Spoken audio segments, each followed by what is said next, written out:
Have you ever needed to say something really important to someone, but you just couldn't? You kept thinking about it, you practiced it in your head, but when the moment came, you either said nothing or you said the wrong thing. And then after, you felt worse because you still had the same problem. Nothing changed. Yeah, exactly. So what do you do? Is there a way to get better at this? There is, and today we are going to talk about one simple rule that can completely change how you handle difficult conversations. Welcome back, everyone. I am really happy you were here today. And same for me. If you have ever felt nervous before saying something hard to a colleague, a boss, a friend, or even a client, this conversation is for you. By the end of this video, you're going to understand why difficult conversations feel so scary, and you're going to walk away with one rule, just one, that you can use the very next time you're in a tough situation. We're not going to give you 10 steps or a complicated system, just one thing, and it works. Okay, let's start simple. Why are difficult conversations so hard? Like, what actually makes them feel so scary? Great place to start. So think about it this way. When we have to say something hard, we are afraid of two things at the same time. What two things? We are afraid of the other person's reaction, and we are afraid of looking bad. Both fears hit us at the same time. Oh, so it's not just one fear, it's two. Right, and when both fears hit together, most people do one of two things. They either avoid the conversation completely, or they say something, but they say it in a way that causes more problems. Like they say it in the wrong way. Exactly. They say it too aggressively, too strong, too emotional, or too softly, so soft that the other person doesn't even understand the point. I've definitely done that. I wanted to tell my manager that my workload was too much, but I just kind of hinted at it, and she did not understand what I was really trying to say. Yes, that is so common, and it's not your fault. Nobody teaches us how to have these conversations. We just figure it out on our own, and most of the time, we figure it out the hard way. So what is the one rule? The rule is this: separate the problem from the person. Okay, say that again. Separate the problem from the person. What does that mean exactly? It means when you go into a difficult conversation, you do not attack the person. You talk about the situation, the behavior, the thing that happened, not who they are as a person. Can you give me a simple example? Yes, so imagine you have a coworker, and this coworker is always late to your team meetings. Every week, they walk in 10, 15 minutes after everyone else, and it's starting to bother you. Okay, that sounds familiar. Now, there are two ways to talk to this person.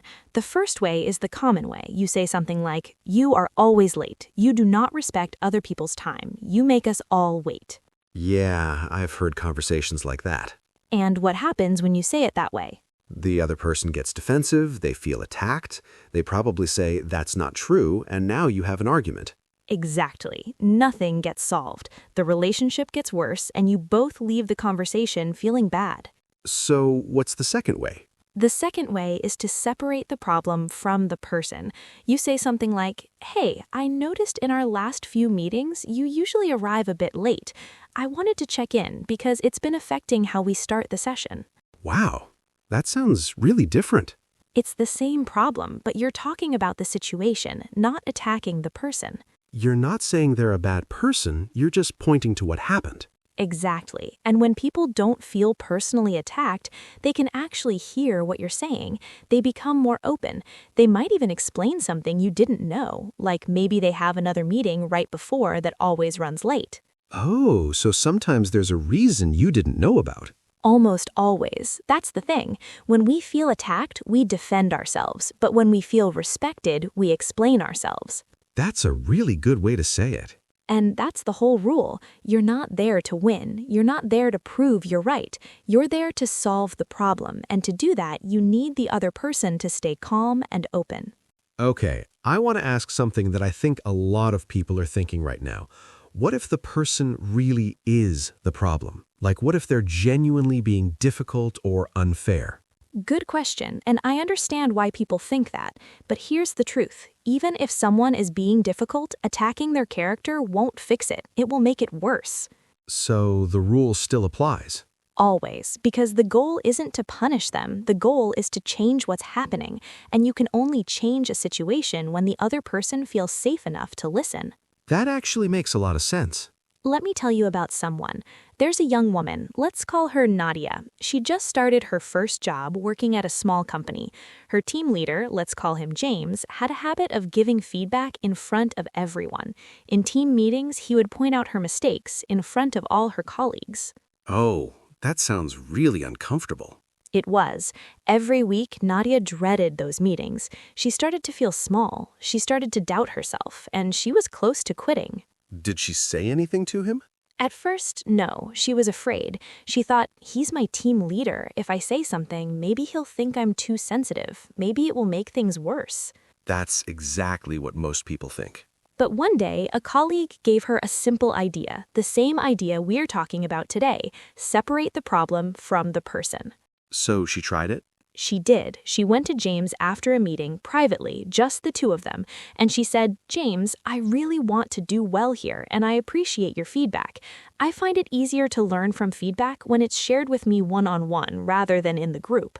Would that be okay? That's so calm. She didn't say, you embarrass me or you're unfair. She focused on what she needed, not on what he did wrong. What happened? James was surprised. He actually said, I didn't realize it felt that way. Of course, let's do that.